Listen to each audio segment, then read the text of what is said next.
This is a professional microphone with a 3-pin XLR connection on the base. Another example here of a lapel mic with an XLR connection. This is a typical consumer camcorder, which has a 3.5mm stereo socket to plug in external microphones to give you better sound than using the built-in microphones. A lot of people seem to buy these and want to know how to plug them into these, judging by the number of emails I get on the subject. Or people buy or wire up a cable with one of these plugs on one end and a 3.5mm jack on the other, plug the mic into the camcorder, and then get problems with the sound and wonder why. So this video is all about how to plug a professional XLR mic into a consumer camcorder or DSLR, and why just connecting them up with a cable is a really bad idea. You see, the thing is, this is mono and balanced. This is stereo and unbalanced. The two are simply not designed to be connected directly. There's a reason that this doesn't look like this, and it's not just to be awkward, it's because the electrical signal coming out of this is not what this expects to be plugged into it. They were designed for different purposes. The stereo jack has a connector for the left signal, one for the right signal, and one for the ground. The XLR also has 3 pins, but, remember it's mono, not stereo, uses 2 of the pins for the same signal, sort of, and the third for a ground. Now when I say the same, they're actually slightly different, but it's not left and right as you get on the mini jack, it's what's called balanced mono. So I have to get slightly technical here to explain balancing, and for any purists watching, I am going to gloss over the details of impedance balancing and differential signals and try and make it nice and simple. Just bear with me for the purposes of the video.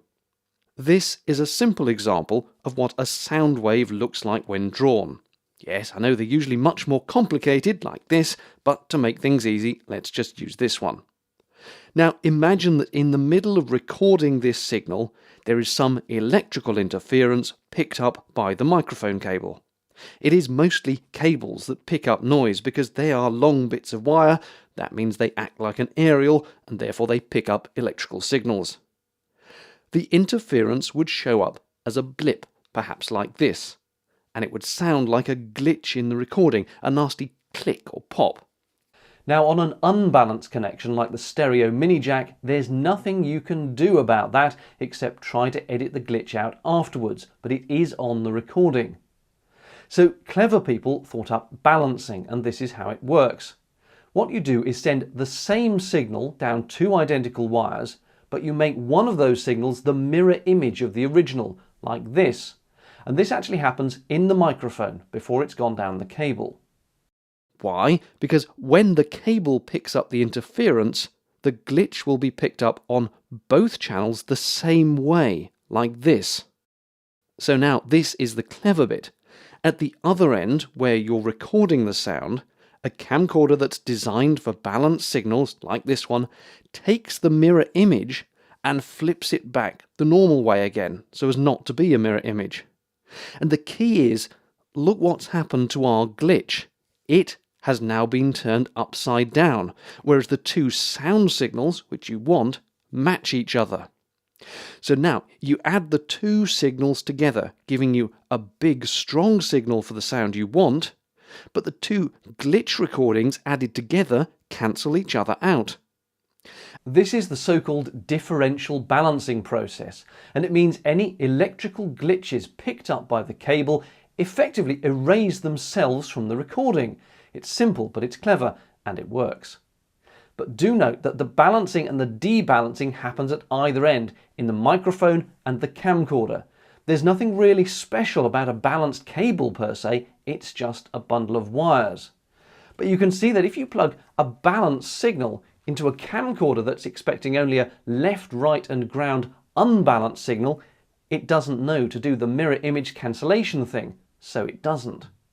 It just records the one side of the mono signal as if it were the left side of stereo, and it records that flipped mirror image side as if it were the right side of a stereo sound. When you play that back on your computer in stereo, it might sound okay. But what you might also find, depending on how you've got things set up, is that the left and right, which remember are mirror images of each other, will cancel each other out, and you'll wonder what's happened to your sound.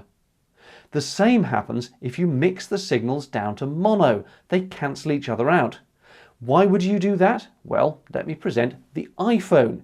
It has mono speakers, so when someone with an iPhone watches your video, if it was recorded with balanced mono sound as stereo, they either won't hear the sound or it'll be really tinny and muffled because the two mirror images zap each other. So, solutions. If you've already recorded sound like this, it's easy enough at the edit stage to fix it. Just mute either the left or the right channel and pan the other one to the center. Yes, you've got mono sound, and yes, it will still have any interference that was picked up during recording, but it was mono to start with at the microphone, so don't worry about that, and it will be audible, which is good. But it's better, of course, if you don't record the mirror images of the sound in the first place. Now, the cheap and horrid way of doing this, which totally misses the whole benefit of a balanced microphone, which is avoiding glitches, is to make a cable that wires one of the two LR pins on the XLR cable to both of the left and right pins on the mini jack. The ground goes to ground as usual. This will avoid the recorded sound zapping itself on playback. But having bought a balanced microphone, you probably want to make use of its power to cancel out noise. That is the whole reason you buy one. And let's just be clear, you get no benefit from balancing at all unless both the microphone and the recorder do the balancing process. The mic and cable do nothing without the camcorder accepting balanced signals. And if your camcorder doesn't have balanced XLR inputs like this one, then the best bet, it's not that costly, is to buy a little box that adds them, such as the ones from Beach Tech or Juiced Link. I hope this all made sense and was useful, and if it was, then please give the video a little thumbs up on that like button and perhaps subscribe to the channel. Thanks as always for watching. Bye bye.